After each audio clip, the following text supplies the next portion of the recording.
friends, today I am talking about a very common topic, which is swelling in your knee. Swelling in the knee is a very common occurrence, and almost every person somewhere or other time in his life faces a problem of swelling in the knee joint. So what is a swelling in the knee joint? How it is caused? What are the main causes, and how can we address that? We will cover this in this present video. Swelling in the knee can be due to numerous causes. Grossly, we can divide it into pain and swelling without any injury, and pain and the swelling in the knee after an injury. So we will come to both of these divisions one by one. First, we will discuss patient in which there is a swelling in the knee without an episode of trauma or an injury. So, out of these patients, the most common cause of swelling in the knee is osteoarthritis of the knee joint. What is an osteoarthritis? An osteoarthritis is a degenerative change in the knee joint.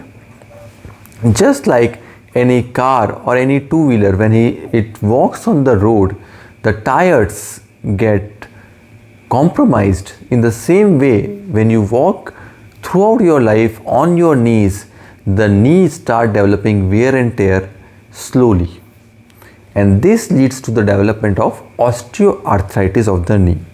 That is the age-related wear and tear and the degenerative changes which are seen in the knee.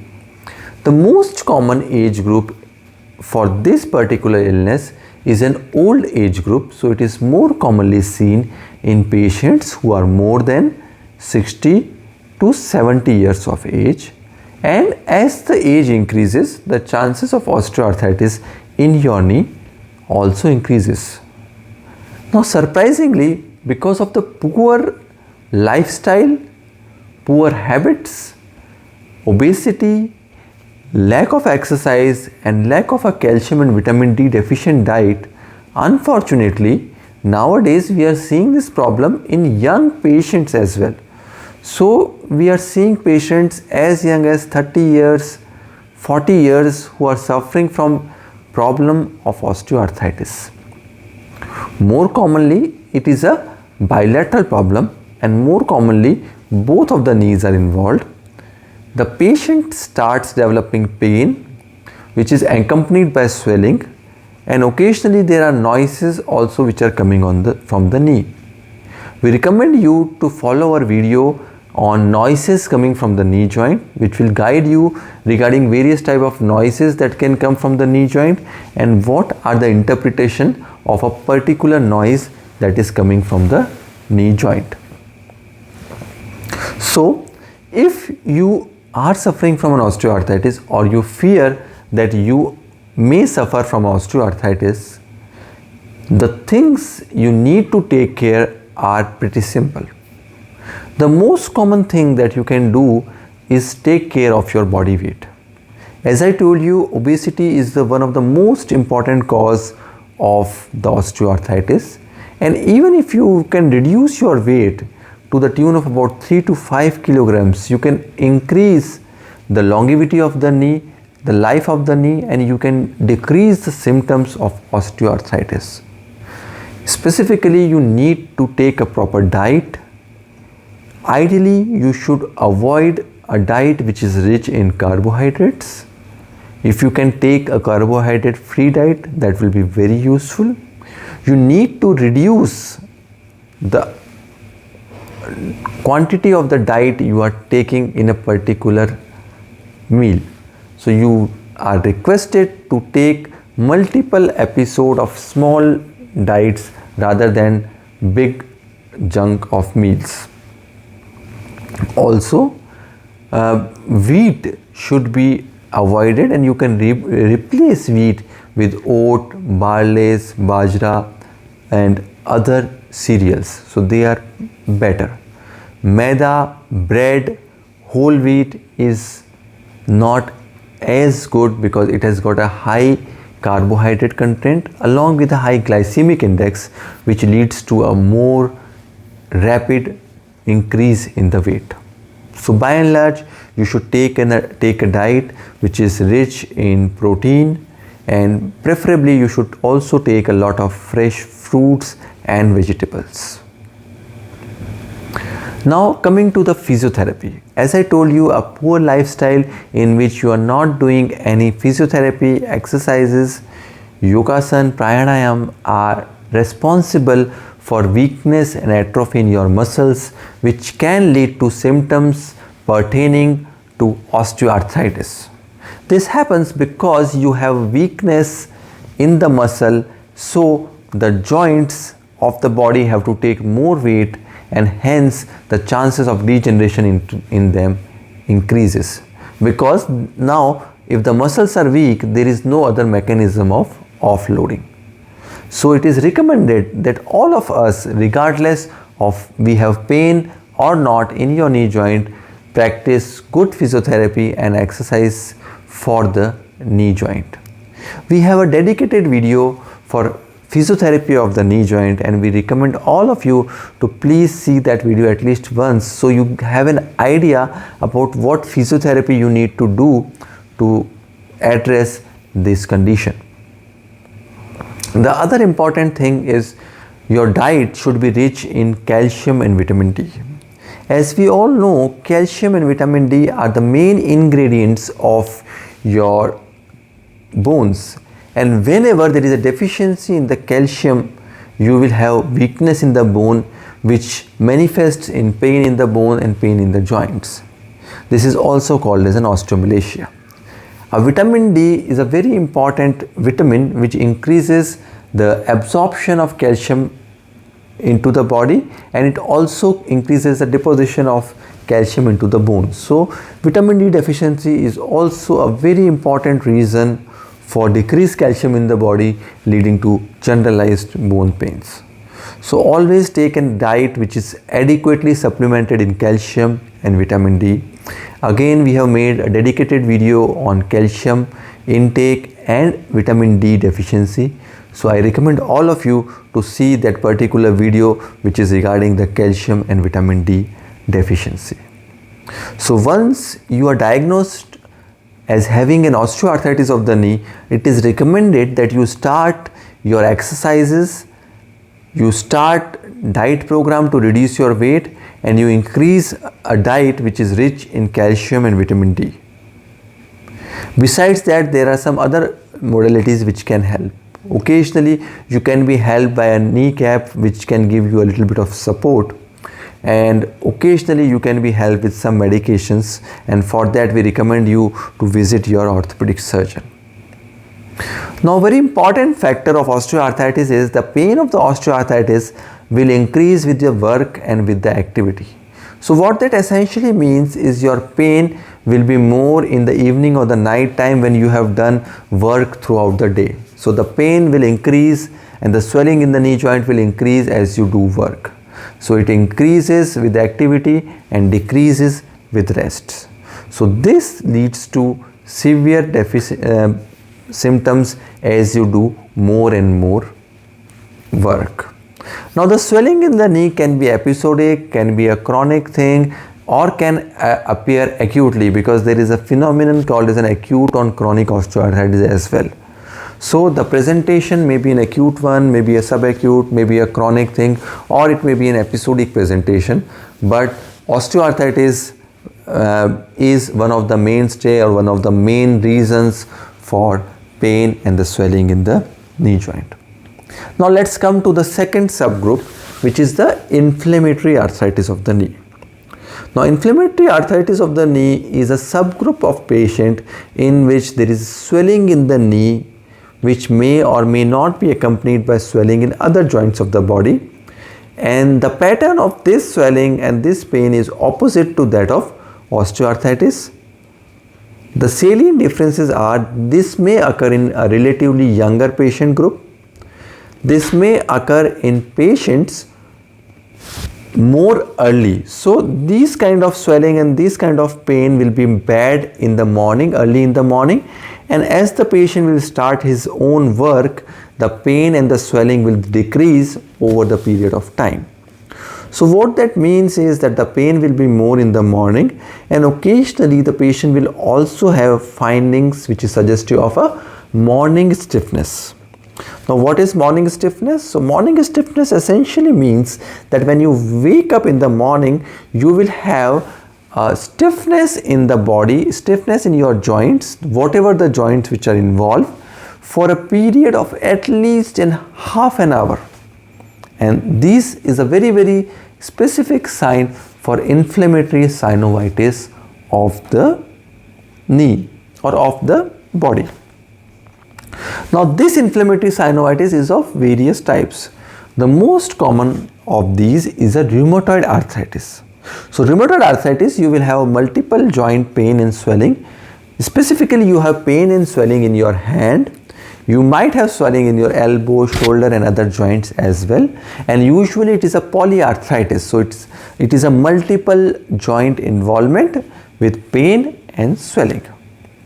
The second subgroup is an ankylosing spondylitis or a seronegative spondyloarthropathy. These patients will have pain in the knee and the swelling in the knee along with the pain in the back. So you will have a stiffness in your knee along with the swelling, along with the morning stiffness, and you will also have simultaneous problem in your back. So you will have back pain, back stiffness, and specifically back pain which is worse in early morning. Also there are some other inflammatory disorders like Sjogren's syndrome, like SLE, like vasculitis, and like many other disorders which can lead to inflammatory swelling in the knee joint. Specifically speaking, seronegative spondyloarthropathy or ankylosing spondylitis is associated with the increased genetic expression of HLA-B27, which is a genetic marker to assess the pattern of this disease. So if you have a HLA-B27 which is positive, you stand at a high risk of development of seronegative spondyloarthropathy and ankylosing spondylitis. These problems are also more commonly seen with stomach and GI upset, which is called as an inflammatory bowel disease, with skin disorders, which is also called as a psoriatic disease, and occasionally with urine infections or urine problems, along with rashes and problems and ulcers in your mouth as well, which are called as a genital and oral ulcers. So the second subgroup is the inflammatory arthritis. The third very important subgroup is crystal arthritis. So what happens in crystal arthritis is you have crystals which deposit inside your joint and which causes pain and swelling inside the joint. The most common cause is gout and increased level of uric acid. Now we have a dedicated video on gout and uric acid, and we recommend you all to see that video to have a particular idea regarding gout, uric acid, and how you can address yourself or you can address your diet and your meals to avoid gout and uric acid problems. Gout and uric acid problems are more common in those patients who are taking a high protein diet and who are taking alcohol in more than recommended quantities. So we recommend all those patients who have gout and increased level of uric acid to preferably take a vegetarian diet and avoid specifically drinks and alcohol. Besides that, there are several other modalities which includes dietary modification and use of specific drugs to control levels of blood uric acid and some painkillers as well. And if you have a problem which is suggestive of a gout, you will have pain both in your knee joint and in your foot, specifically the first metatarsophalangeal joint, which is the toe joint in this particular region. So if you have that problem, you need to consult your orthopedic surgeon for the same, and he will give you some medications to treat that particular illness. Now you can have swelling in the knee because of some specific cyst or swellings in the knee joint. Of time, I would like to emphasize the importance of MRI in diagnosing and treating knee conditions. If you have a slightest bit of doubt that you are suffering from a significant problem in your knee joint, it is useful and it is advised that you get an MRI scan of your knee joint, and that will be able to diagnose almost all of the significant knee conditions. Coming back to the cystic lesions of the knee, the cyst in the knee can be of varied reasons and varied location. The most common cyst which we see in the posterior aspect of the knee joint is the Baker's cyst, and we can also have the cyst in relation to the ligaments, which is called as ganglion cyst of the ligaments, and mucoid degeneration of the ligament. So these conditions can be addressed very nicely with a technique which is called as an arthroscopic surgery, in which we can decompress and remove the cysts which are associated with these conditions. Also, occasionally and very occasionally, you may have swelling in the knee because of some tumorous condition which is arising from the knee joint. These conditions are not very common, but whenever they occur, they are very serious conditions. So these cystic lesions maybe it's benign or malignant. That means that they can be cancerous or non-cancerous. But as I told you, the best way to diagnose them, if you have any doubt, is to get an MRI scan of the knee, which will give you an idea about the disease in your knee joint, and it will also give you an idea about the extent of the disease that we are facing. Besides these problems, occasionally there are some superficial bursa in the knee joint, which are called as a prepatellar bursa, and which is just over the kneecap, and sometimes there is fluid accumulation or blood accumulation in those bursa, which is called as a prepatellar bursitis or prepatellar swelling, and these may lead to problems which are prepatellar bursitis, and this will lead to swelling which are outside the knee joint but in the same area. Now these patients will not have any restrictions in their range of motion. The movement of the knee will be free, and the swelling will be only on the anterior aspect of the knee, in the front of the knee, and it will be outside the joint. So it will be very superficial kind of a swelling which is seen in these patients. The diagnosis, as I told you, in these patients also can be made with a good MRI scan, and then you can treat them according to the size and their lesion. You can aspirate them if they are small. If they are large, they may need a surgical removal. Now we will come to the second group of the illness, that is the pain in the swelling in the knee, which comes after episode of an injury or episode of a trauma. This is a very significant topic, because most of these lesions in which there is pain and the swelling in the knee after an episode of the injury are usually curable. So this is a very good thing, because most of us are worried after the episode of any injury in the knee, and if the swelling appears, we are always very much worried that if this problem will be curable or not. Now we will come to different reasons of swelling in the knee joint after the injury. The most common subgroup here is anterior cruciate ligament injuries. This is a subgroup of a wider variants of ligament injuries of the knee. So we have 4 ligaments in the knee. The anterior one is called as the anterior cruciate ligament. There is one on the posterior aspect which is called as a posterior cruciate ligaments, and there are 2 ligaments on the side, the medial collateral ligament and the lateral collateral ligament. Now either of these 4 ligaments may be injured, or sometimes 2 or more of the ligaments may be injured, and whenever these ligaments are injured, you will have swelling in the knee along with instability. So if you have a knee swelling along with instability, more commonly than not, you will be facing a condition which is pertaining to a ligament injury. Now, out of all ligament injuries, the most common ligament injury is the anterior cruciate ligament injury. Now, the anterior cruciate ligament is the ligament on the front, and it forms the central axis of the knee on which the knee rotates, and it is a very important ligament.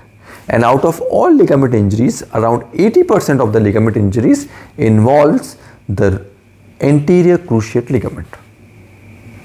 Now, injuries in the anterior cruciate ligament can be of different grades.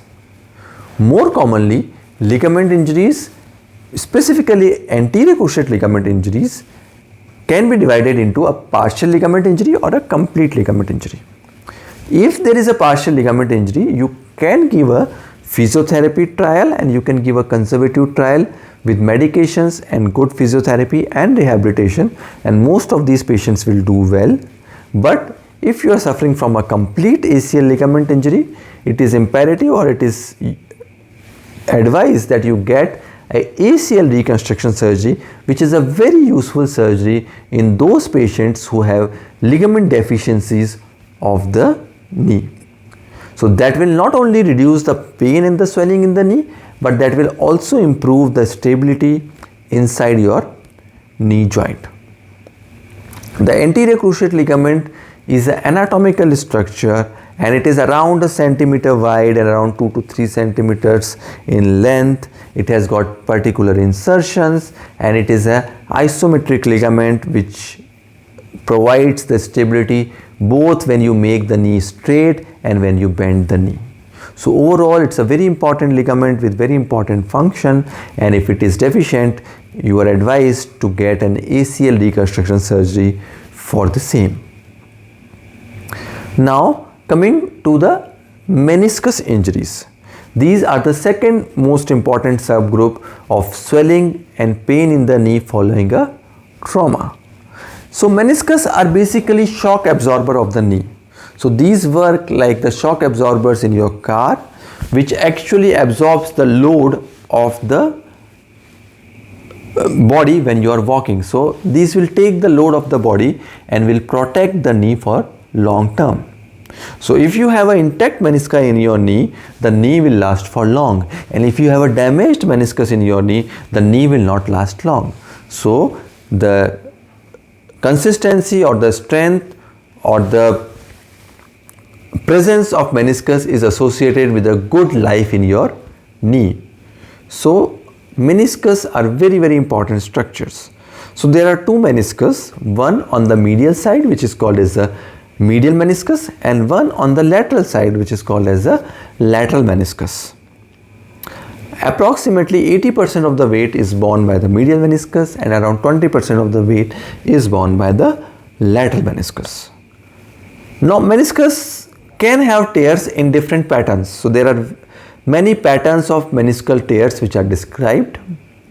The thing here for a layman to understand is all meniscal tears which are more than or equal to grade 3 needs to be addressed with a procedure which is called as a arthroscopic surgery, and all meniscus tears which are less than grade 3, that is grade 1 meniscal tear or grade 2 meniscal tears, usually do not need to be addressed with any surgical or any other interventional procedure. Now with regards to meniscus injury, as I told you with the ligaments there is instability. With regards to meniscus there is a phenomenon which is called as a locking. Now besides the pain in the swelling which is seen in many patients of other injuries also, the patients who are having meniscus injuries will complain of a phenomenon which is called as a locking. Now what is locking?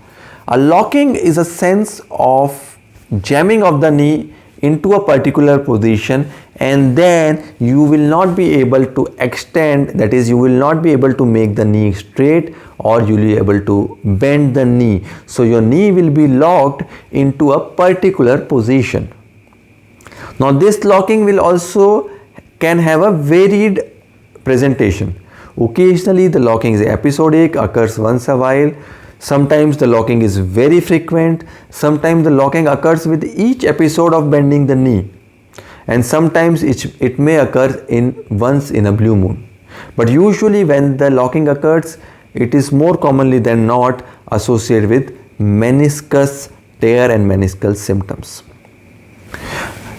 Now meniscus tears are best addressed, significant meniscal tears are best addressed with a procedure which is called as an arthroscopic surgery.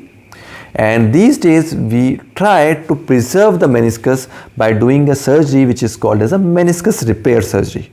So there are two forms of arthroscopic procedures for a meniscus that we can do. One, if the meniscus is very badly torn and it is shattered, we may remove a very small part of the meniscus which is called as a meniscus trimming or a partial medial meniscectomy.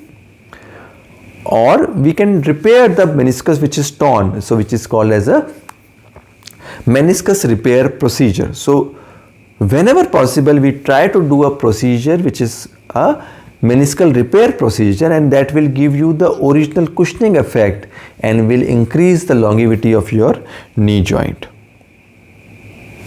This is usually a more costly, more time taking surgery, and this surgery needs a more rehabilitation, but all the efforts are worth it because in the end or as a result you are going to prolong the life of your native knee, and that is a big achievement. So whenever it is possible, we usually try to preserve the meniscus and repair the meniscus as far as the possible, and you should also motivate your doctor to preserve the knee or preserve the meniscus in as much cases as possible as compared to a meniscus trimming surgery. Now coming to the third part of injuries. So there are injuries which pertains to the cartilaginous portion of the knee. So the knee has got cartilage more on the femur, on the tibia and on the patella, and due to an injury any of these cartilage can be damaged, and this can be a crack kind of a thing, it can be a small kind of a condyle lesion, it can be a large condyle lesion, and it can be a condyle lesion which is separated from the joint and become a loose body. So all of these conditions can cause pain and the swelling in the knee joint. This is synonymous with a condition like supposedly take a consideration that there is a small dust particle which falls into your eye. You know that how irritant or how bad do you feel when there is a small dust particle which is inside your eye. It will irritate your eye and it will cause a lot of water which will be coming out from your eye. Similar way, when there is a loose fragment into your knee joint, it will cause a lot of water as a reactive fusion in your knee joint, and there will be a lot of swelling. Now fortunately these problems can be very nicely addressed with an arthroscopic procedure, and with an arthroscope, with a keyhole surgery, we can find out that loose body, take it out, we can do the procedure for the cartilage defects as well. So not only can we remove those loose body which is the culprit of your pain and your swelling, but we can also address that defect which has formed because of the removal of that cartilaginous fragment. So there are numerous newer arthroscopic techniques which have been developed to address the condition of a condyle defect. So these can be chondroplasty, microfracture, mosaic plasty procedure, Oates procedure and stem cell procedures. So all of these procedures can be done in specific indications to achieve the best possible results. Different kind of lesions can be approached with different kinds of advanced arthroscopic procedures. The baseline for you to understand is that if you have a pain in the swelling in the knee joint which is not getting better with the usual measures, preferably get an MRI done, and if there is any significant problem in the MRI scan, an arthroscopic procedure can do wonders for you. Now coming to the last part of this talk, which are chronic disorders. Now these chronic disorders or exertional disorders are tendinosis or tendinopathy, which may occur in people who are using their knee for repeated activities again and again. These are called as runner's knee and jumper's knee. These are more common in athletes, sports persons. These are more common in dancers. These may occur in laborers, and this most commonly occur due to a repeated same action which is performed again and again by the same person. So the best way to avoid this problem is to actually break your routine, take frequent breaks from the routine, do a rest in between, change your habits, change your exercise patterns. If you are doing a particular exercise in the wrong way, improve that. Also, I recommend all my athletic friends to do your exercise and rehabilitation under supervision of a qualified physiotherapist and a qualified coach. That will help you to reduce the incidence of these injuries and other sports injuries. So if you do a good workout, if you do a good rehabilitation, if you do a good warm-up before your games, before your sports, you stand at a low chance of developing any injury, and you'll also have a low chance of developing these exertional disorders. Now, a very important thing for these disorders is the role of a platelet-rich plasma. So in those patients in which these disorders are not appropriately addressed and not improved with conservative measurement, injections of platelet-rich plasma can be helpful. Now, a platelet-rich plasma is basically a derivative of your own blood, in which your plasma is separated from the blood and which is rich in platelets, and it has got a high healing value.